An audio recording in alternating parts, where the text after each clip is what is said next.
ওই লাশের ইমামতি করলেন সাহাবায়ে কেরাম, মুক্তাদি হিসাবে ছিলেন। সাহাবায়ে কেরামদেরকে নিয়ে এক কথায় জানাজার নামাজ যখন শেষ করলেন, জানাজার নামাজ শেষ করলেন, জানাজার নামাজ শেষ করার পরে আল্লাহর নবী বিশ্ব নবী রাহমাতুল লিল আলামিন জিবরাইলকে লক্ষ্য করে বললেন, জিবরাইল রে, ওই এত মানুষ তার জানাজার নামাজে শরীক, ফেরেশতা পর্যন্ত 70,000 ফেরেশতা তার জানাজার নামাজে শরীক হয়েছে। রে জিবরাইল, আমার মুআবিয়া ইবনে মুআবিয়া যেই সাহাবী রে, ওই সাহাবীর কোন আমল ছিল রে, কোন আমল ছিল, বেশি বেশি কোন আমল করত, যেই আমলের কারণে এত ফজিলত বাড়ছে, এত ফজিলত বাড়ছে, অত ফেরেশতা তার জানাজার নামাজে শরীক হইল। জিবরাইল ডাকতে বলে, নবী গো, আপনার মুআবিয়া ইবনে মুআবিয়া ডেইলি সূরা ইখলাস তেলাওয়াত ছাড়া চলতে পারত না।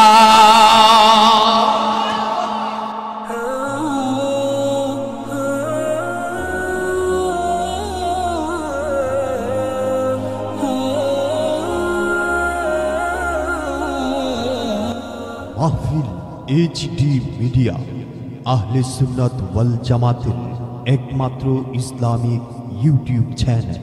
তাফসীরে ইবনে কাসিরের মধ্যে আরেকটা শানে নুজুল আছে। হযরত ইকরামাতে বর্ণিত, ইহুদিরা উযাইর আলাইহিস সালাতু ওয়াস সালামকে আল্লাহর পুত মনে করে তারা উপাসনা করত। নাসারারা হযরত ঈসা আলাইহিস সালাতু ওয়াস সালামকে আল্লাহর পুত মনে করে তারা ঈসা আলাইহিস সালাতু ওয়াস সালামের উপাসনা করত। মাজুসি যারা আছে তারা চন্দ্র সূর্যের পূজা করত। যারা মুশরিক তারা দেব দেবীর পূজা করত।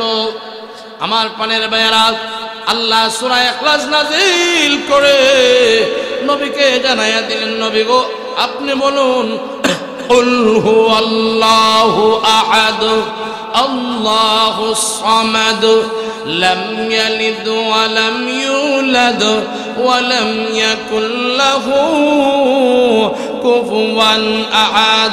ওগুলো বুঝে আপনি বলুন, হুয়াল্লাহু আহাদ, আল্লাহ এক, অদ্বিতীয়, তার কোনো শরীক নাই।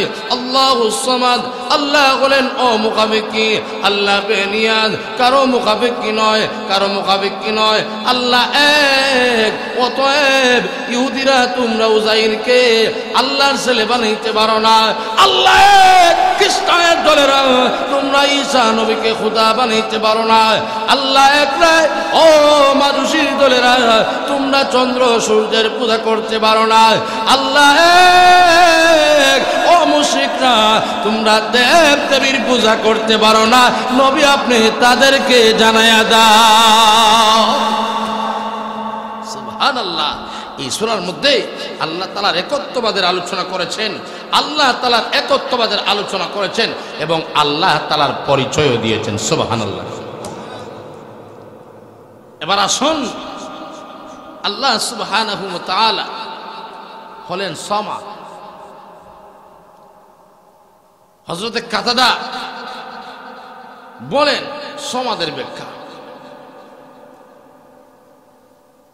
সমাদের ব্যাখ্যা হলো যিনি আছেন থাকবেন, আছেন থাকবেন, তিনি হলেন কে? সমাদ। বলেন না, আল্লাহর মরণ আসেনি, আল্লাহর সফর আসেনি, আল্লাহ কোনো সময় পূর্ব গৌর পুরাণ, কোনো সময় মৌলভীবাজার যান, তাহলে আল্লাহ আছেন, আগেও ছিলেন, এখনো আছেন, ভবিষ্যতেও থাকবেন। সমাদনের এক ব্যাখ্যা হইল আল্লাহ রব্বুল আলামিন চিরঞ্জীব, আল্লাহ চিরকাল থাকবে, জিন্দা থাকবে, মর্দানা। আসমান জমিনে যা কিছু আছে সব কিছু মরণশীল, আল্লাহর কোনো মরণ নাই, আল্লাহর কোনো ঘুম নাই। জোরে কন্যা সুবহানাল্লাহ। তিনি হলেন সমাদ। আল্লাহ কোরআনে আয়াতে বলেন, কুল্লু মান আলাইহা ফান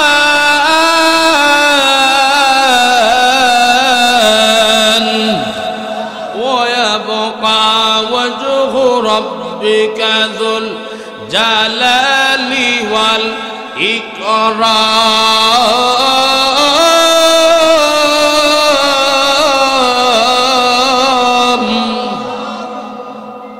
সমস্ত প্রাণী ধ্বংস হয়ে যাবে, কিন্তু বাকি থাকবে কে? আর জোরে কোন? বাকি থাকবে কে? আল্লাহ। যিনি বাকি থাকবেন তিনিও সমাজ। জোরে কোন? সুবহানাল্লাহ। সমাধানের 2 নম্বর ব্যাখ্যা হল, সমাধানের 2 নম্বর ব্যাখ্যা হলো যার কোনো বিপদ আপদ নাই। দুনিয়ার এমপি সাহেবের বিপদ আপদ আসেনি, মন্ত্রীর বিপদ আপদ আসেনি, হুজুরদের বিপদ আপদ আসেনি, আসমান জমিনের মাখলুকের বিপদ আপদ আসেনি। তাহলে ওয়ালাম ইয়াকুল্লাহু কুফুয়ান আহাদ, সমস্ত প্রাণী জগতের যত মাখলুক আছে সকলের বিপদ আছে, শুধুমাত্র একজনের বিপদ নাই, তাকেই বলে সামাদ। আর সামাদ হলো যার কোনো বিপদ আপদ নাই। জোরে কোন সুবহানাল্লাহ। আল্লাহ হুস সামাদ। আল্লাহ হলেন অমুখাপেক্ষী, অর্থাৎ বিপদ আপদ থেকে অমুখাপেক্ষী, তার কোন বিপদ আপদও আসবে না। সমাধানের অনেক ব্যাখ্যা আছে। আল্লাহ বলেন দোষ মুক্ত না দোষযুক্ত? আল্লাহ দোষ মুক্ত।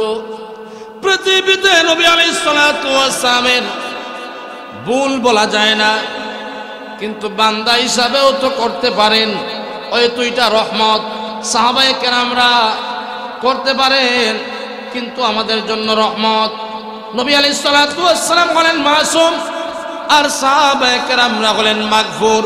জোরে কোন সুবহানাল্লাহ।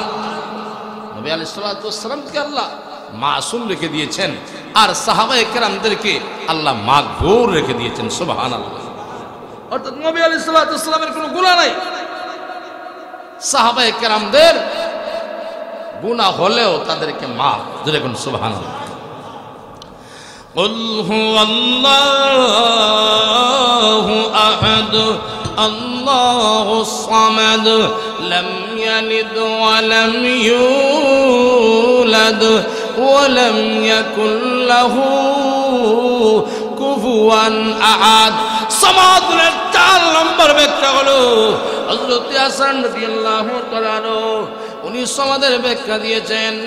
সামাদ হলো তিনি যার কোনো সন্তান নাই, তিনি কারো সন্তান নন। এটা 3 নম্বর আয়াত হলো। 2 নম্বর আয়াতের ব্যাখ্যা জোরে কোন সুবহানাল্লাহ। লাম ইয়ালিদ ওয়া লাম ইউলাদ। আমার আল্লাহ বলেন সমাধানের ব্যাখ্যা হইল আল্লাহর কোনো ছেলে নাই, মেয়ে নাই। তাহলে ইহুদিরা বলতো কি? আল্লাহ কি? আল্লাহর ছেলে হইলেন উজাইর। وقالت اليهود عزير ابن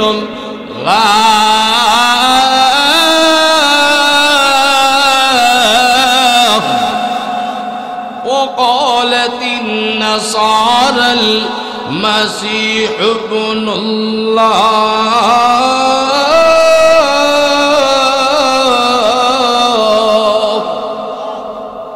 ইহুদিরা বলতো আল্লাহ ফুত হলেন উজাইর আলাইহিস সালাতু ওয়াস সালাম, আর খ্রিস্টানরা বলতো আল্লাহর ফুত হলো ঈসা আলাইহিস সালাতু ওয়াস সালাম।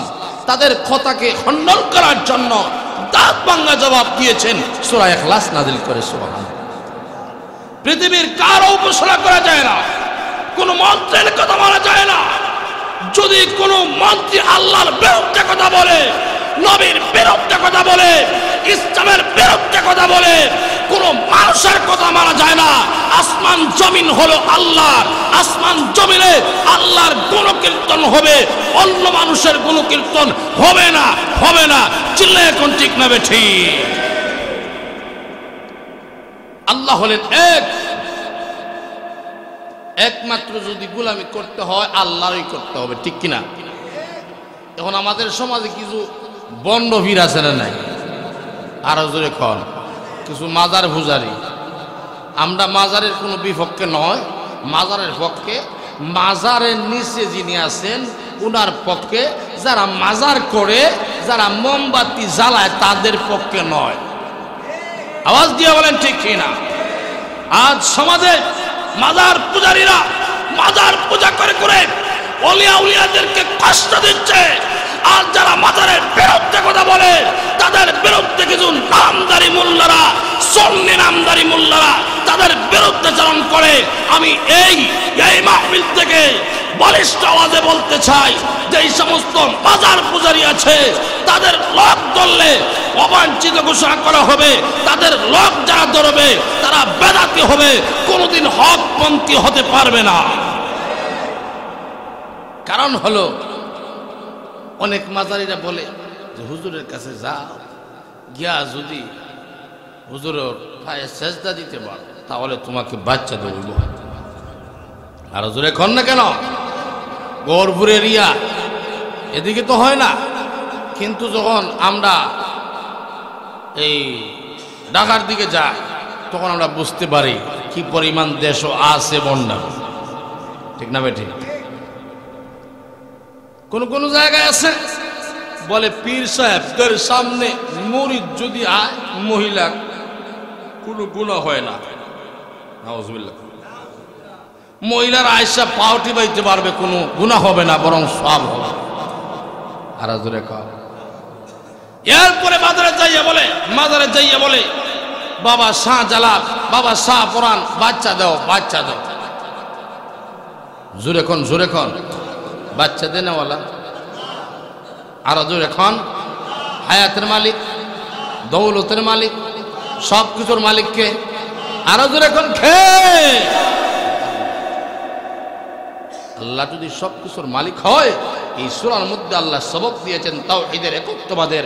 আল্লাহ রব্বুল আলামিন হায়াতের মালিক, আল্লাহ রব্বুল আলামিন দৌলতের মালিক, জিন্দা করনেওয়ালা, মুর্দা করনেওয়ালা, সব কিছুর মালিক যদি আল্লাহ হয়, পৃথিবীর কোন মানুষের শক্তি নাই ইসলামের উপর আঘাত করছে। আওয়াজ দিয়ে বলেন ঠিক না বেঠি? এবার আসুন, এই সূরার মধ্যে আল্লাহ সুবহানাহু ওয়া তাআলা অনেক ফজিলত রেখে দিয়েছে, অনেক ফজিলত। এই সূরা যদি কেউ একবার তেলাওয়াত করে 10 পারা কোরআন তেলাওয়াতের সব দান করা হয়। আর জোরে কন্যা 2 বার যদি তেলাওয়াত করে 20 পারা কোরআন তেলাওয়াতের সব দান করা হয়। 3 বার যদি কোরআন এই সূরা ইখলাস তেলাওয়াত করে মহান আল্লাহ 1 খতম কোরআন তেলাওয়াতের সব দান করেন। আর জোরে কন্যা সুবহানাল্লাহ। একটা ঘটনা বলি, ইমাম বুখারী রহমতুল্লাহ আলাইহি তার সালাত অধ্যায় এনেছেন মসজিদে কুবা। আপনারা সকলের নাম শুনেছেন মসজিদে কুবা। এই মসজিদে কুবার ইমাম সাহেব, এই ইমাম সাহেব তো আর মোহাম্মদপুরের ইমাম সাহেবের মতন না। ঠিক না বেটি? গহরপুর এরিয়ার ইমাম সাহেবের মতন না। মসজিদে কুবা যেরকম ইমামত সেই রকমই হবে। আরো যেরকম। কিন্তু আমরা তো অনেক সময় ইমাম মুয়াজ্জিনদের বিরুদ্ধে আচরণ করি, ইমামদেরকে দাম দিতে চাই না, মুয়াজ্জিনকে দাম দিতে চাই না, ইমাম সাহেবের বিরুদ্ধাচরণ করে। কিন্তু যে বিরুদ্ধাচরণ করে ওই লোকটা যখন মারা যায় তখন ইমাম সাহেব এই দুয়াইয়া আবার খাবন দাবন ভরাইয়া সে জানাজার নামাজ পড়াইয়া দেয়। ঠিক না বেটি? তাহলে ইমাম সাহেব হলেন নেতা, এলাকার লিডার। এই ইমাম সাহেবের নিসবত রসুলের সাথে, আর মুয়াজ্জিন সাহেবের নিসবত বেলালে হাফসির সাথে। ঠিক না বেটি? এই জন্য ইমাম মুয়াজ্জিন সাহেবদের সাথে কোনোদিন বেয়াদবিমূলক আচরণ করা যায় না। তাদের সাথে শ্রদ্ধার সাথে কথা বলবেন। হ্যাঁ, কোনো যদি ভুল ভ্রান্তি হয় তাহলে তাকে সুন্দরভাবে দৌড়াইয়া দিবেন, কিন্তু তাদের বিরুদ্ধাচরণ করা একেবারে সঠিক হবে না। আলিম উলামারা যদি আল্লাহর দরবারে কাঁদে, সাধারণ লোকরা 40 বার কাঁদলে 1 বার গুনাহ মাফ হয়, আলিমরা 1 বার কাঁদলে 40টা গুনাহ মাফ। আর জোরে কোন সুবহানাল্লাহ। মসজিদে কুবার ইমাম সাহেব এক আনসারী সাহাবী। এই ইমাম সাহেবকে নিয়োগ কে দিছে? মসজিদের সভাপতি সাহেব, মসজিদের ক্যাশিয়ার সাহেব, মসজিদের সেক্রেটারি সাহেব। আল্লাহু আকবার বলেন, জোরে বলেন, জোরে বলেন। মসজিদে কুবার ইমাম সাহেবকে নিয়োগ দিয়েছেন স্বয়ং দু জাহানের বাদশা। আস্তে আস্তে বলেন, আরো জোরে। আল্লাহর নবী বিশ্বনবী রাহমাতুল লিল আলামিন ওই সাহাবীকে মসজিদে কুবার ইমাম বানায় দিয়েছে। মসজিদে কুবার ইমাম সাহেব সব সময় নামাজ পড়েন সূরা ইখলাস, সূরাতুত তাওহীদ, সূরাতুস সামাদ, এই সূরাটাও তেলাওয়াত করে, কোনো ওয়াক্ত বাদ নাই। ফজরের নামাজেও পড়ে, জোহরের নামাজেও পড়ে, আসরের নামাজেও পড়ে, মাগরিবের নামাজেও পড়ে, এশার নামাজে পড়ে। প্রত্যেক ওয়াক্ত ফরজ নামাজে মসজিদে কুবার ইমাম সাহেব সূরা ইখলাস তেলাওয়াত করে, প্রথমে সূরা ফাতিহা, এরপরে সূরা ইখলাস তেলাওয়াত করে অন্য সূরা পড়ে, অর্থাৎ ফাতিহার সাথে ইখলাস তার পড়তেই হয়। আমরা যদি খালি এক সূরা দিয়া নামাজ পড়াই, ওর মাদ্রাসাত গিয়া হইব হুজুরে মনে কিছু জানো না, ঠিক না বেটে? আর না কইব হুজুর একটা সূরাই পড়ুন, সূরা আর রহমান পড়তে পারেন না, বড় সূরা গিয়ে দেয়। একটা সূরা পড়েন, মনে হয় ইলম কালাম কিছু নাই। তো হুজুরটা যদি হয় আপনি একটা সূরা পড়েন, তো হুজুরও তাকে যে একটা সূরা পড়ে হুজুরের রাগও তাকে বেশি, ধরো মিয়া চলো আমার কাছ থেকে একটা সূরা বলে, কি বুঝো তুমি? সবাই একত্রিত হইয়া রাসূল সাল্লাল্লাহু আলাইহি ওয়াসাল্লামের দরবারে যায়। এটা কিন্তু বুখারীর হাদিস। রাসূলের দরবারে যাইয়া রাসূল সাল্লাল্লাহু আলাইহি ওয়াসাল্লামকে বললেন, আমাদের ইমাম সাহেব সূরা কুল হুয়াল্লাহু খালি তেলাওয়াত করেন নামাজ, এ কি? আপনি জিজ্ঞাসা করে দেন। আল্লাহর নবী বিশ্ব নবী রাহমাতুল লিল আলামিন মসজিদে কুবার ইমাম সাহেবকে ডাকিয়ে আনলেন।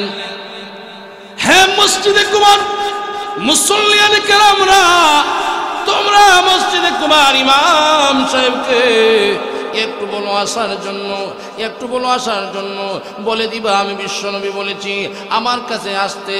এমনিতেই তারা যাইয়া বলল, হুজুর গো, ও মসজিদে কুবার ইমাম সাহেব, আল্লাহর নবী বিশ্বনবী রাহমাতুল লিল আলামিন বলেছেন আপনি নবীজির দরবারে যাওয়ার জন্য।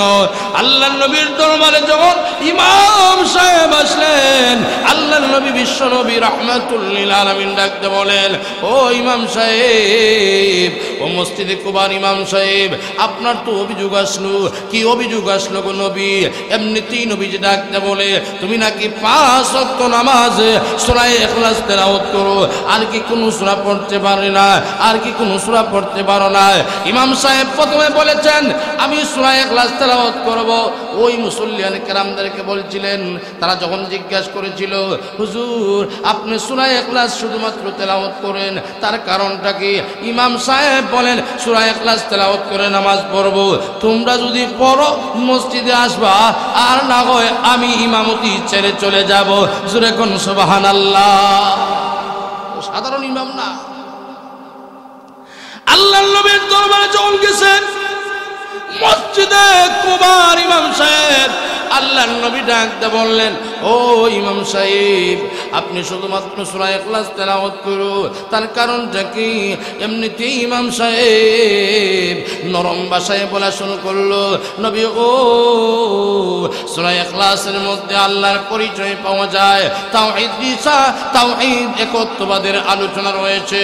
ও নবী, সূরা ইখলাসকে আমি বেশি মহব্বত করি, ইখলাসকে বেশি মহব্বত করি। আল্লাহর নবী বিশ্বনবী রাহমাতুল লিল আলামিন ডাকতে বললেন, ও মসজিদে কুবার ইমাম সাহেব, ও ইমাম আনসারী সাহেব, আপনি সূরা ইখলাসকে মহব্বত করার কারণে সূরা ইখলাসে তোমাকে জান্নাতে প্রবেশ করায়া দিবে। সুবহানাল্লাহ। এই সূরা ইখলাসের ফজিলত আছে না নাই? আরে জোরে কোন? ইমাম আহমদ রহমতুল্লাহ আলাইহি তামিমদারি রাদিয়াল্লাহু তাআলা আনহু হইতে বর্ণনা করেন, তামিমদারি রাদিয়াল্লাহু তাআলা আনহু বলেন, এমন একটা দোয়া আছে যেই দোয়ার ভিতরে মহান আল্লাহর পরিচয় পাওয়া যায়। আল্লাহর পরিচয় পাওয়া যায়। ওই দোয়া যদি কেউ তেলাওয়াত করতে পারে, কেউ 10 বার রীতিমতো পাঠ করতে পারে, মহান আল্লাহ অনেক নেকি দান করবেন, অনেক নেকি দান করবেন। আগে আসুন দোয়াটা আমরা শিখে নেই। লা ইলাহা ইল্লাল্লাহু ওয়াহিদান আহাদান সামাদা লাম ইয়াত্তাখিজ সাহিবাতান ওয়ালা ওয়ালাদা ওয়া লাম ইয়াকুল লাহু কুফুয়ান আহাদ। লা ইলাহা ইল্লাল্লাহু ওয়াহিদান আহাদান সামাদা লাম ইয়াত্তাখিজ সাহিবাতান ওয়ালা ওয়ালাদা। তামিমদারি রাদিয়াল্লাহু তাআলা বলেন, ছেলেকে আল্লাহর নবী বলেছেন ছেলেকে এই দোয়া 10 বার তেলাওয়াত করবে, মহান আল্লাহ তার আমলনামায় 4 কোটি 10 লক্ষ নেকি দান করবে।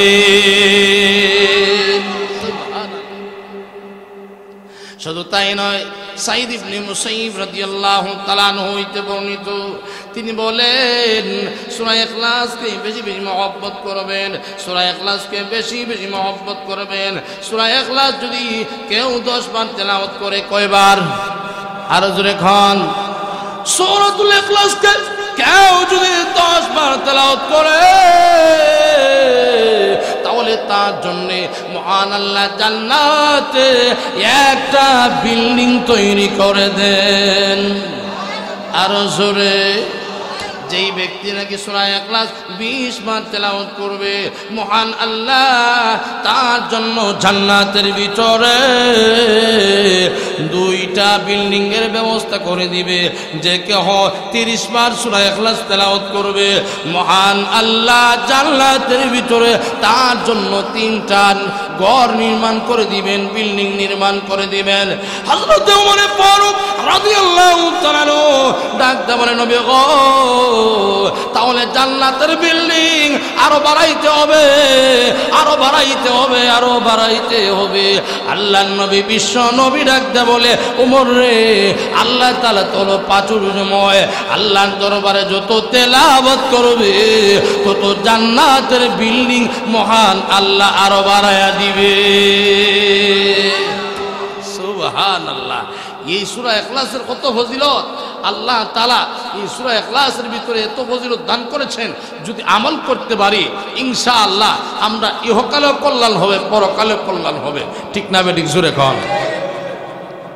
শুধু তাই নয়, এই সূরা ইখলাসের মধ্যে আল্লাহর একত্ববাদের আলোচনা আসছে। ইমাম নাসাই রাহমাতুল্লাহি আলাইহি হযরত বুরাইদা রাদিয়াল্লাহু তাআলা আনহু হইতে বর্ণিত, হযরত বুরাইদা রাদিয়াল্লাহু তাআলা আনহু বলেন, আমি একদিন নবীর সাথে মসজিদের ভিতরে ঢুকলাম। ঢোকার পরে দেখি নামাজ আনতে একটা লোক এমন একটা দোয়া পড়া শুরু করলো, দোয়া পড়া শুরু করলো। আমিও দেখতেছি, নবীও দেখতেছেন। আল্লাহুম্মা ইন্নী আসআলুকা বিআন্নী আশহাদু আল্লা ইলাহা ইল্লা আনতা আল আহাদুস সামাদুল্লাযী লাম ইয়ালিদ ওয়া লাম ইউলাদ ওয়া লাম ইয়াকুল লাহু কুফুয়ান আহাদ। সুবহানাল্লাহ। নবী বিশ্বনবী রাহমাতুল লিল আলামিন ডাকদা বলে, রে বুরাইদা, আল্লাহর কসম, আল্লাহর কসম, ওই লোকটা যে এইভাবে আল্লাহ রাব্বুল আলামিনের গুরুত্বপূর্ণ নাম নিয়ে ডাকতেছে, এইভাবে যদি নাম নিয়ে আল্লাহর কাছে চাওয়া যায়, মহান আল্লাহ তার প্রার্থনা কবুল করে নেয়। আর যে কেহ এই নামগুলা নিয়ে আল্লাহকে ডাকবে, মহান আল্লাহ তার ডাকে না সাড়া দিয়ে পারে না। এই জন্য আমরা এই দোয়াটা পড়ব, আল্লাহুম্মা ইন্নী আসআলুকা বিআন্নী আশহাদু আল্লা ইলাহা ইল্লা আনতা আল আহাদুস সামাদুল্লাযী লাম ইয়ালিদ ওয়া লাম ইউলাদ ওয়া লাম ইয়াকুল লাহু কুফুয়ান আহাদ। সুবহানাল্লাহ। শুধু তাই নয়, এই সূরার খাতিরে মানুষের ইজ্জত বেড়ে যায়, মানুষের সম্মান বেড়ে যায়, মানুষের সম্মান বেড়ে যায়। আল্লাহর নবীর দরবারে একদিন যখন নাকি জিবরাইল আলাইহিস সালাতু ওয়াস সালাম উপস্থিত, জিবরাইল উপস্থিত, তখন দেখা যায় হযরত আবু যর আল গাফারি রাদিয়াল্লাহু তাআলা আনহু উপস্থিত। জোরে কোন সুবহানাল্লাহ। জিবরাইল ডাকতে বলে, নবী গো, আবু যর এসেছে। ফেরেশতা মানুষ চিনব? ফেরেশতার কাছে মনোনীত হইতে হইলে তো এরকম মানুষের দরকার। ঠিক না বেটি? আবু যর আল গেফারি হযরত জিবরাইল আলাইহিস সালাতু ওয়াস সালাম নবীর দরবারও আসলো। এখন হযরত আবু যর আল গেফারি রাদিয়াল্লাহু তাআলা আনহু যখন নাকি ওই মজলিসে উপস্থিত হলেন, মজলিসে উপস্থিত হতে দেরি, জিবরাইল এই কথা বলতে দেরি নাই যে হযরতে আবু যর আল গেফারি আসছে। সুবহানাল্লাহ। আল্লাহর নবী বিশ্বনবী রাহমাতুল আলাম ডাক দিয়ে বলে, হে জিবরাইল তুমি আবু যরকে কেমনে চিনো? সুবহানাল্লাহ। জোরে কোন আবু যরকে তুমি কেমনে চিনো রে? আবু যরকে কেমনে চিনো? আবু যরকে কেমনে চিনো? জিবরাইল ডাকতে বলে, নবী গো, আবু যর আমরা ফেরেশতাদের মধ্যে বিখ্যাত। আর জোরে কোন আল্লাহর নবী বিশ্বনবী রাহমাতুল লিল আলামিন জিবরাইলকে লক্ষ্য করে বললেন, এ জিবরাইল কেমন করে আবু যর আল গেফারি এইভাবে সম্মানী হয়ে গেল, এইভাবে মর্যাদাশীল হয়ে গেল? এমনি জিবরাইল ডাকতে বলে, নবী গো, ওই আবু যর আল গেফারির কাছে দুইটা জিনিস রয়েছে, ওই দুইটা জিনিসের বরকতে মহান আল্লাহ আমাদের কাছে তাকে বিখ্যাত করে দিয়েছে। কোন দুইটা জিনিস রে? কোন দুইটা জিনিস? এক নম্বর হলো আবু যর আল গেফারির অন্তরে আমিত্বতা নাই, বড়াই নাই, অহংকারী নাই। আমাদের সমাজে অহংকার আসেনি? আরো জোরে খন দনের অহংকার আসেনি? মনের অহংকার আসেনি? দলের অহংকার আসেনি? বংশের অহংকার আসেনি? বাইরে আমার যারা অহংকার করবে তাদেরকে মহান আল্লাহ পছন্দ করেন না। আল্লাহ রাব্বুল আলামিন কোরআনে বলেন, ইন্নাল্লাহা লা ইউহিব্বুল মুতাকাব্বিরিন। আরো জোরে বলেন, আরো জোরে বলেন। যারা অহংকারী করে তাদেরকে দুনিয়ার মানুষও ভালোবাসে না, পরকালেও তাদের কোনো লাভ হবে না, আল্লাহর কাছেও সে পছন্দ নয়। এই জন্যে পূর্বগড়পুরের মানুষ, কলমার মানুষ, আপনাদেরকে আজকে একটা চমক দিয়ে যাব, অহংকারী অন্তরে আনা যাবে না। অহংকারী যতই আল্লাহ ইজ্জত সম্মান দেখ না কেন, অহংকারী যদি থাকে তাহলে কিছুই থাকবে না, ইজ্জত সম্মান থাকবে না। লক্ষ্য করে দেখেন বরুণার শেখ সাহেবরা, হুজুর যারা, তারা কিভাবে চলাফেরা করে, মানুষের সাথে কি আচরণ করে।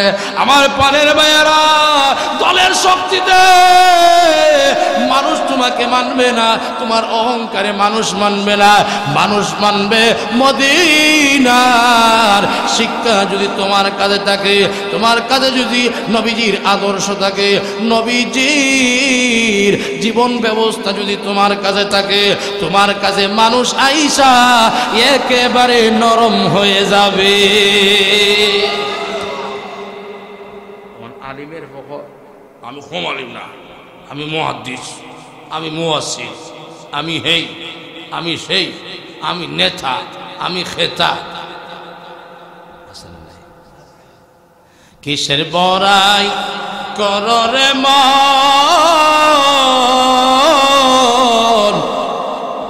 কিসের বড়াই কররে মন,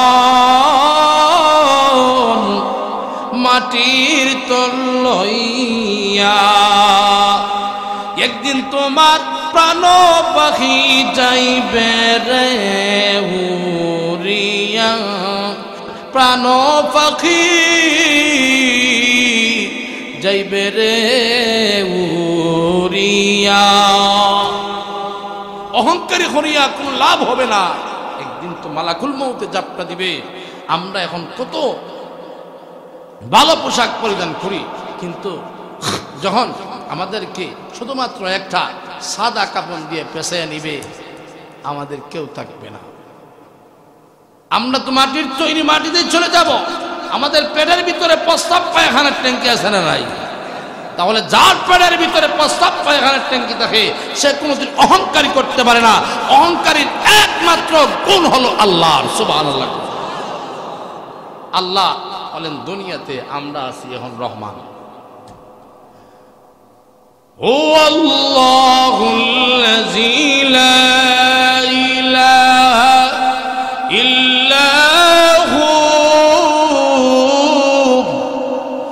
আলিমুল গায়বি ওয়াস শাহাদাতি হুয়ার রহমানুর রহিম।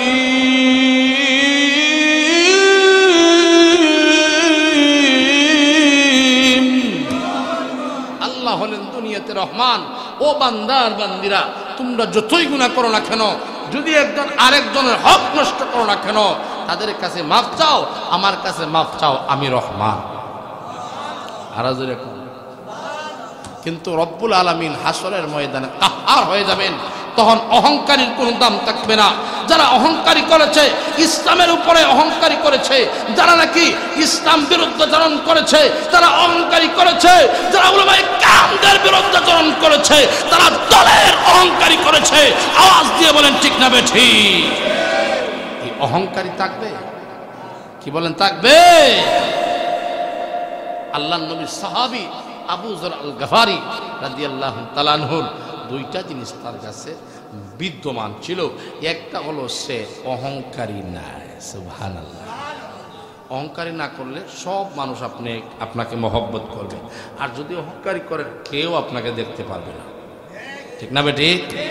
কারণ উঁচু জায়গা থেকে নিচের দিকে পানি পড়ে। কথা বলেন না কেন? উঁচু জায়গা থেকে নিচু জায়গায় পানি পড়ে, এই জন্য নিজেকে ছোট মনে করলে এইদিকে খালি পানি ভরবো, এখন ঠিক না বেটি? এই জন্য এই সূরার মধ্যে, এই সূরার ফজিলতের মধ্যে আরেকটা শিক্ষা পেলাম, আমরা যেন অহংকারী না করি। আজ অহংকারী করছে, এখন দেখা যায় এতিম মিসকিনদের উপরও হামলা করে, মিসকিনদের উপর হামলা করে, এতিমদের মাল বক্ষণ করে, এতিমদেরকে গালাগালি করে। কি বলেন ঠিক না বেটি? কিন্তু আল্লাহর নবী এতিমকে কত ভালোবাসতেন, এতিম মিসকিনদেরকে কত ভালোবাসতেন। কিন্তু আজ এতিম মিসকিনদের মাল দ্বন্দ্বলত বক্ষণ করতেছে অন্যায়। 2 নম্বর গুণ কি? আবু যর আল গফারির 2 নম্বর গুণ হইল, আবু যর আল গফারি রাদিয়াল্লাহু তাআলা আনহু বেশি বেশি সূরা কুল হুয়াল্লাহ তেলাওয়াত করতেন। বলেন কুল হুয়াল্লাহু আহাদ আল্লাহুস সামাদ লাম ইয়ালিদ ওয়া লাম ইউলাদ ওয়া লাম ইয়াকুল লাহু কুফুয়ান আহাদ।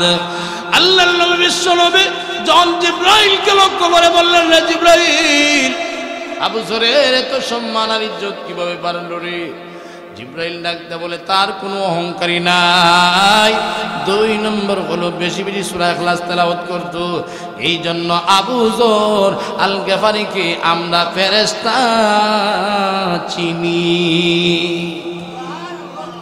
2 নম্বর হযরত আনাস রাদিয়াল্লাহু তাআলা আনহু বর্ণনা করেন যে আমরা তাবুক চলে গেলাম, সেখানে সূর্য উদয় হইল। সূর্য উদয় হওয়ার পরে বর্ষা হয় কিনা না, অন্ধকার থাকে। আর অন্ধকার যদি হঠাৎ করে থাকে তাহলে আচানক বিষয় না, আচানক আশ্চর্যজনক বিষয়। যখন ওই সূর্য উদিত হলো কিন্তু আলো নাই। আনাস বলেন, আমরা আশ্চর্য হয়ে গেলাম, আমরা চিহ্নিত হয়ে গেলাম, এরকম তো কোনো সময় হয় না। তার কারণটা কি? এমনি জিবরাইল আলাইহিস সালাতু ওয়াস সালাম তাদের সামনে হাজির হয়ে বলেন যে আল্লাহ তাআলা 70,000 ফেরেশতাকে আদেশ দিয়েছেন জমিনে অবতরণ করার জন্য। সুবহানাল্লাহ। আরো জোরে কর, আরো জোরে, আরো জোরে। জিবরাইল যখন বললেন 70,000 ফেরেশতাকে মহান আল্লাহ আদেশ দিয়েছে জমিন অবতরণ করার জন্য। এইদিকে সাহাবী ইন্তেকাল করেছেন, মুআবিয়া ইবনে মুআবিয়া। উনি ইন্তেকাল করার কারণে উনার জানাজার নামাজে শরীক হবে কত হাজার ফেরেশতা? আরো জোরে কোন কয় হাজার? 70,000 ফেরেশতা। এমনিতেই নবীকে ডাকতে বললেন, জিব্রাইল ডাকতে বললেন, নবী গো আপনার মুআবিয়া ইবনে মুআবিয়ার জানাজার ইমামতি করবেন। মুআবিয়া ইবনে মুআবিয়া ইন্তিকালের কারণে মহান আল্লাহ খুশি হইয়া 70,000 ফেরেশতা তার জানাজার নামাজে শরীক করাইয়া দিছে। আরো জোরে খন। এই চললে নবী গো আপনার সাহাবী মুআবিয়া ইবনে মুআবিয়া জানাজা আপনি পড়াবেন। এরপরে জিবরাইল আলাইহিস সালাতু ওয়াস সালাম তার ডানা দিয়ে যখন জমিনে আঘাত করেছে তখন পাহাড়গুলো আড়াল হয়ে গেছে। নবীজির সামনে লাশ আসতে নবীজি ওই লাশের ইমামতি করলেন। সাহাবায়ে কেরাম মুক্তাদি হিসাবে ছিলেন। সাহাবায়ে কেরামদেরকে নিয়ে এক কথায় জানাজার নামাজ যখন শেষ করলেন, জানাজার নামাজ শেষ করলেন, জানাজার নামাজ শেষ করার পরে আল্লাহর নবী বিশ্ব নবী রাহমাতুল লিল আলামিন জিবরাইলকে লক্ষ্য করে বললেন, জিবরাইল রে ওই এত মানুষ তার জানাজার নামাজে শরীক, ফেরেশতা পর্যন্ত 70,000 ফেরেশতা তার জানাজার নামাজে শরীক হইছে। রে জিবরাইল আমার মুআবিয়া ইবনে মুআবিয়া যেই সাহাবীরে, ওই সাহাবীর কোন আমল ছিল রে, কোন আমল ছিল, বেশি বেশি কোন আমল করত যেই আমলের কারণে এত ফজিলত বাড়ছে, এত ফজিলত বাড়ছে, কত ফেরেশতা তার জানাজার নামাজে শরীক হইল। জিবরাইল ডাকতে বলে, নবী গো আপনার মুআবিয়া ইবনে মুআবিয়া ডেইলি সূরা ইখলাস তেলাওয়াত ছাড়া চলতে পারতো না। সূরা ইখলাস বেশি বেশি তেলাওয়াত করতো, এর কারণে আল্লাহর কাছে সে প্রিয় হয়ে গেছে। আর জোরে কোন সুবহানাল্লাহ। এই জন্য সূরা ইখলাস আর সূরা ইখলাস 3 বার, সূরা ফালাক 3 বার, সূরা নাস 3 বার পড়িয়া যদি ফু দেন আপনাকে কেউ জাদু করতে পারবে না। সুবহানাল্লাহ। আর রাত্রে যদি ঘুমান সূরা বাকারার শেষ আয়াত, এরপরে আপনি এই আয়াতুল কুরসি, এরপরে আপনি যদি এই কুল হু আল্লাহ, কুল আউযু বিরাব্বিল ফালাক, কুল আউযু বিরাব্বিন নাস পড়িয়া হাতের মধ্যে তালি মারেন, আপনার ঘর ফেরেশতারা বেষ্টন করে রাখবে। আপনার ঘরের সামনে আইসা সূরের চোখ অন্ধ হয়ে যাবে। এই জন্য আমরা সূরা ইখলাস তেলাওয়াত করার দরকার আছে না নাই? আরো জোরে কোন আছে না নাই? আল্লাহ সুবহানাহু ওয়া তাআলা আমাদের সকলকে সূরা ইখলাস বেশি বেশি তেলাওয়াত করার তৌফিক দান করুন। সকলে জোরে বলেন আমিন। একটা দোয়া হয়ে যাবে ইনশাআল্লাহ, আপনাদের আজানও হবে।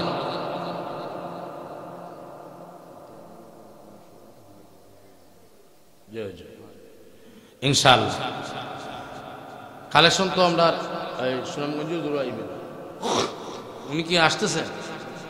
আচ্ছা, এবার আসুন আমরা এই সূরার ফজিলত সম্পর্কে জানতে পারলাম কিনা। এই সূরা আমরা বেশি বেশি তেলাওয়াত করার দরকার আছে না নাই? আরেকটা দোয়া যে আপনাদেরকে আমি শেখাইয়া দিলাম, 4,10,00,000 নেকি পাওয়া যায়। হারাজুরে খাওয়া আমার সাথে পড়েন, লা ইলাহা ইল্লাল্লাহ, লা ইলাহা ইল্লাল্লাহ ওয়াহিদান আহাদান, ওয়াহিদান আহাদান সামাদান, ওয়াহিদান আহাদান সামাদান, লা ইলাহা ইল্লাল্লাহ ওয়াহিদান আহাদান সামাদা, লাম ইয়াত্তাখিয সাহিবাতাও, লাম ইয়াত্তাখিয সাহিবাতাও ওয়ালা ওয়ালাদা ওয়ালাম ইয়াকুল লাহু কুফুয়ান আহাদ, লা ইলাহা ইল্লাল্লাহ ওয়াহিদান আহাদান সামাদান, লাম ইয়াত্তাখিয সাহিবাতাও ওয়ালা ওয়ালাদা ওয়ালাম ইয়াকুল লাহু কুফুয়ান আহাদ। যাদের মোবাইল আছে রেকর্ড করে নিতে পারেন। তখন এইটা যদি পড়েন আল্লাহ 4,10,00,000 নাকি দান করবে। আরেকটা দোয়া শিখাই দেই, মানুষ মনে করে যে আমরা অভাব বন্টনের মধ্যে আছি, অভাব বন্টনে থাকি, কিন্তু যারা তাকওয়া অবলম্বন করে, ওয়ারযুকু মিন হাইসু লা ইয়াহতাসিব, আল্লাহ তাআলা তাদেরকে ধারণাতীত রিজেকের ব্যবস্থা করে দিবে। ধারণা করে নাই এমন রিজেক আসবে তার দরবারে, সুবহানাল্লাহ। এই জন্য এমন একটা দোয়া আছে, এই দোয়া পড়লে আনোয়ার শাহ কাশ্মীর রহমতুল্লাহ আলাইহি লিখেছেন যে সে অভাব কোন জিনিস কোনোদিন টার পাইবে না। আরো জোরে কন, এই দোয়া হইল ইয়া ওয়াহাব হাবলি মিন নি'মাতিদ দুনিয়া ওয়াল আখিরা ইন্নাকা আনতাল ওয়াহাব। এসার পরে 100 বার পড়বেন, দেখবেন এক সপ্তাহের ভিতরেও দেখবেন টাকা পয়সা হইতেছে, ঘর শান্তি হইতেছে, সুবহানাল্লাহ জোরে কন। এরপরে যদি 1400 পড়তে পারেন ইয়া ওয়াহাবু ইয়া ওয়াহাবু ইয়া ওয়াহাবু, তাহলে তো রুজি রোজগার আরো বেড়ে যাবে।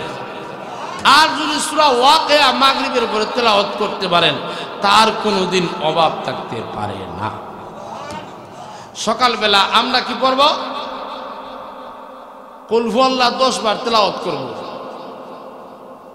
20 বার, 30 বার, তাহলে আমরা জান্নাতে 3টা বিল্ডিং এর মালিক হয়ে যাব। কুল হুয়াল্লাহ বেশি বেশি তেলাওয়াত করার দরকার আছে না নাই? এরপর সকালে আমরা দোয়া একটা আছে, বালা মুসিবত থেকে আল্লাহ তাআলা হেফাজত করবে। বিসমিল্লাহিল্লাযী লা ইয়াদুররু মা'a ইসমিহি শাইউন ফিল আরদি ওয়ালা ফিস সামাই ওয়া হুয়াস সামিউল আলিম। এই দোয়া কেউ যদি সকাল বিকাল পড়ে, সকালে পড়লে সারা দিন তার মুসিবত আসবে না, বিপদও আসবে না। মাগরিব পরে যদি পড়ে, রাত্রে কোনো বালা মুসিবত বিপদ আপদ আইতো না, সুবহানাল্লাহ। এই জন্য এই দোয়া সকাল বিকাল তেলাওয়াত করার দরকার আছে না। আঞ্জুমানে হেফাজত ইসলাম বাংলাদেশ বরুণার শেখ সাবুজুর যে একটা আঞ্জুমান রেখে গিয়েছিলেন, এই আঞ্জুমানের কাজ আমার মসজিদে প্রায় 1800 মানুষ হয়, শ্রীমঙ্গল রেলওয়ে জামে মসজিদে, এবং অনেক মানুষ হয়। সেখানেও আমি জুমার খুতবার আগে আমি একটা সূরা তেলাওয়াত করি, যাতে মুসল্লিয়ানে কেরামরা শিখতে পায়। আর শুক্রবারে যদি মাইকে তেলাওয়াত হয় তখন একটা লড়া পড়ে যায়। শুক্রবারের ওয়াজের চাইতে সূরা কেরাত মানুষে যারা সূরা কেরাত জানে না তারা নামাজ পড়তো কিভাবে? এই জন্য প্রত্যেক সপ্তাহে 4 সপ্তাহে একটা সূরা মুখস্থ হয়ে যাবে। যদি কোনো ইমাম সাহেব এইভাবে পড়ান, আস্তে আস্তে কমপক্ষে 10টা সূরা যখন মুখস্থ হয়ে যাবে, তখন মানুষের নামাজ পড়তে সহজ হয়ে যাবে। ঠিক না বেঠিক? আল্লাহ পাক আমাদের সকলকে তৌফিক দান করুন। আমরা একটা মুনাজাত করি। আমি অনেক দূর যাইতাম। সাল্লাল্লাহু আলা সাইয়্যিদিনা ওয়া মাওলানা মুহাম্মদ ওয়া আলা আলিহি ওয়া আসহাবিহি ওয়া সাল্লাম। সাল্লাল্লাহু আলা সাইয়্যিদিনা ওয়া মাওলানা মুহাম্মদ ওয়া আলা আলিহি وأصحابه وسلم. أستغفر الله إن الله غفور رحيم. أستغفر الله إن الله غفور رحيم. سبحان الله وبحمده سبحان الله العظيم. ربنا ظلمنا أنفسنا وإن لم تغفر لنا وترحمنا لنكونن من الخاسرين. رب ارحمهما كما ربياني صغيرا وارحمهما كما ربياني صغيرا. যত গুনাহ করিয়াছি করি দেও মাফ, শয়তানি ওয়াসওয়াসা হইতে দিল রাখো সাফ। শয়তানের তাবেদারি করিয়া মুদাব, নির্দোষে বনিয়াছি নফসের দোলা। কিভাবে কিশোরে আমি বলি মুগরাত,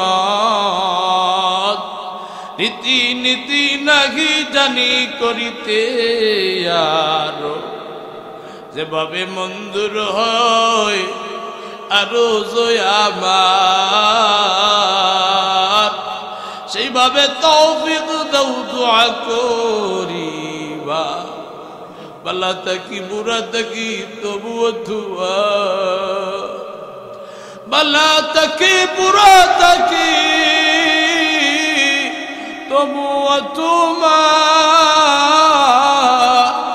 আমি বলি পায়ে টেলি না করিও, পাপি বলি পায়ে টেলি না করিও বা। কুকুরে দেখিলে মোরে শরম লাগে তার কিন্তু গুনাহ নাহি আমি গুনাহগার, তার কিন্তু গুনাহ লাগি আমি গুনাহগার। বেহুদা বরবাদ গেল জিন্দেগি আমার, বেহুদা বরবাদ গেল জিন্দেগি আমরা, লালো বরি না করিলাম বন্দেগি তুয়া, লালো বরি না করিলাম বন্দেগি তুমা। রব্বুল আলামিন ইয়া আরহামার রাহিমিন, ইয়া আল্লাহ পূর্ব করপুরের প্রিন্সিপাল সাহেবকে নিয়া, আল্লাহ আলিম উলামাদেরকে নিয়া, সাদা দাড়িওয়ালা মুরব্বিয়ারে কেরামদেরকে নিয়া, রব্বুল আলামিন আমার মতন গুনাহগার পৃথিবীতে আর কেউ নাই। আল্লাহ আমার মতন গুনাহগার পৃথিবীতে আর কেউ নাই রব্বুল আলামিন। কিন্তু এখানে হক্কানি মানুষ অনেক রয়েছে, যার হাত তোমার দরবারে পছন্দ হয় গো মালিক, তার হাতের উসিলায় আমাদের জিন্দেগির গুনাহ মাফ করে দাও। আমরা যারা হাত বাড়াইয়া দিয়েছি অনেকের মা নাই বাবা, অন্ধকার কবরে শায়িত আল্লাহ, আমরা যতবার সূরা ইখলাস তেলাওয়াত করলাম তার সওয়াব পৌঁছায় দাও, তাদের কবরে পৌঁছায় দাও।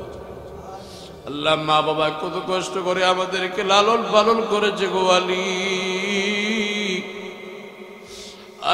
আজ ঈদ যায় চাঁদ যায় মা বাবাকে দেখতে পাই না। ও আল্লাহ, আল্লাহ মা 10 মাস 10 দিন পেটে ধারণ করেছে গো মালিক, খাবার যখন ভালো ভালো খাবার মার সামনে আসে, সন্তান কলেজ ইউনিভার্সিটি মাদ্রাসায় থাকে, কিন্তু মা খাবারের মধ্যে হাত বোলায় কিন্তু খাবার খায় না। বাবা জিজ্ঞাসা করে তুমি কেন গো, ও আমার পানের স্ত্রী কেন তুমি খাবার খাও না? এমনি ডাক দে বলে না, আমার মুখ দিয়ে খাবার যাবে না, কারণ আমি ভালো খাবার খাচ্ছি, আমার সন্তান কলেজে মাদ্রাসায় কি খাবার খাচ্ছে। ও বলি মার তো কত কষ্ট, প্রসব বেদনার সময় সকলের কাছে মাফ চায়, আত্মীয় স্বজনের কাছে মাফ চায়, স্বামীর পায়ে ধরে মাফ চায়, বলে স্বামী গো তোমার খেদমত করতে পারি না গো স্বামী, মনে হয় আমি আর দুনিয়াতে বেঁচে থাকবো না। আল্লাহ জিন্দা অবস্থায় একটা মানুষের কি পরিমাণ কষ্ট হলে এরকম কথা বলতে পারে গো মালিক। ও আল্লাহ, মা ঈদের দিন ছেলে আর মেয়েরা যদি বাড়িতে না আসে, ঈদের দিন মা নতুন জামা পরিধান করে না, চুলার পাশে বসে বসে চোখের বাড়ি ছেড়ে ছেড়ে কাঁদতে আর বলে আমার ছেলে বাড়ি চলে আমার কোনো ঈদ না। অন্যান্য মহিলারা জিজ্ঞাসা করে, এ অমুকের মা ঈদের দিন তো দেখলাম না কোনো কাপড় লাগাইছে, ডাকতে বলে ও মহিলারা গো, আমার সন্তান বাড়িতে নাই, আমার কোনো ঈদ না। আল্লাহ বাবা কম করেন না আমাদের জন্য। বলি স্কুলে পড়তাম, মাদ্রাসায় পড়তাম, টাকার কথা বললে বাবার কাছে না থাকলেও ঋণ করেও দেওয়ার ব্যবস্থা করছে। ঈদের দিন বাবা গরিব, সন্তানকে কাপড় দেওয়ার জন্য টাকা নাই, পয়সা না, অন্যের কাছ থেকে ঋণ করে সন্তানের কাপড়ের ব্যবস্থা করেছে। বাবা নতুন জামা পরিধান করে না, এমনি অন্য অন্য লোকেরা জিজ্ঞাসা করে, অমুক রে তুই কি ঈদের দিন নতুন জামা পরিধান করস না? বাবা বলে গরিব হওয়ার কারণে পড়তে পারি না, আমার সন্তানকে আমি ঋণ করে কাপড়ের ব্যবস্থা করে দিছি। আমার সন্তান যদি কাপড় পরিধান করে আমি বাবার পরিধান করা হয়ে যাবে। ও মালিক, আমাদের মাই বাবা যাদের অন্ধকার কবরে, প্রত্যেকের কবরকে জান্নাতের মালিক বানায় দাও। আল্লাহ আমাদের বিবি বাচ্চা সবাইকে নেককার সালেহিন বানায় দাও। আল্লাহ বিবি বাচ্চা সবাইকে নেককার সালেহিন বানায় দাও গো মালিক। আল্লাহ আমাদের ছেলে মেয়েদেরকে অজ্ঞানী আলিম ও বামুল বানায় দিও। আল্লাহ গুনাহের কারণে আমাদের ছেলে মেয়েদেরকে প্রতারক করিও না।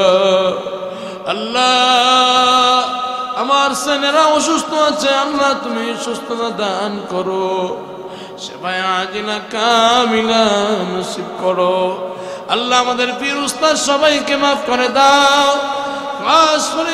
আল্লাহ গর্ভনী হুজুরের দরজাতে বুলন্দ করে দাও।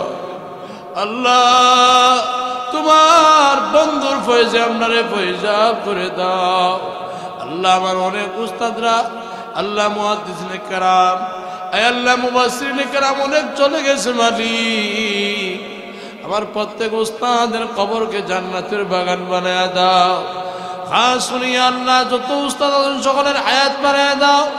আল্লাহ বিশেষ করে কলমার হুজুর অসুস্থ শুনছি গো মালিক, তোমার মায়ার বান্দাকে হায়াত বাড়ায় দাও, দীর্ঘ হায়াত বাড়ায় দাও। আল্লাহ গহরপুর আসলে তোমার মায়ের বান্দার মহব্বতে কলিজা ঠান্ডা হয়ে যা। আল্লাহ বিশেষ করে কলমার হুজুরের হায়াত বাড়ায় দাও মালিক। বালা মুসিবত থেকে তুমি হেফাজত করো। আমার সাইয়্যিদি মুর্শিদি মুফতি সাহেব হুজুরের হায়াত বাড়ায় দাও। জানি না কোন দিন দুনিয়া ছেড়ে আল্লাহ পরকালের পথে রওনা হয়ে যাব। আল্লাহ আমাদের সবাইকে কালমার শহীদ মরণটা দিয়ে দিও। আল্লাহ এই মসজিদের যত জরুরত আছে খাজানা গায়েব থেকে তুমি পুরা করে দাও। বালা মুসিবত থেকে হেফাজত করো। ইমাম মুয়াজ্জিন সাহেবদেরকে তুমি কবুল করে নাও। আল্লাহ দারুস সুন্নাহ মাদ্রাসার মুতাইম সাহেব বিভিন্ন অসুস্থ জর্জরিত ঘুমালি, আল্লাহ আমাদেরকে কলিজা থেকে মহব্বত করেন। তোমার মায়ের বান্দার হায়াত বাড়ায় দাও গো মালিক। আল্লাহ বিবি বাচ্চা সবাইকে হায়াত বাড়ায় দাও। আল্লাহ আমরা যারা হাত বাড়াইছি জানি না কার কোন আশা নিয়ে হাত বাড়াইছি, প্রত্যেকের নেক আশা বাসনা তুমি পুরা করে দাও। সুবহানা রাব্বিকা রাব্বিল ইজ্জাতি আম্মা ইয়াসিফুন ওয়া সালামুন আলাল মুরসালিন ওয়ালহামদুলিল্লাহি রাব্বিল আলামিন। হুজুরের পরবর্তী ওয়াজ আসিতেছে আমাদের ইউটিউব চ্যানেলে, তাই সাবস্ক্রাইব করে সাথেই থাকুন।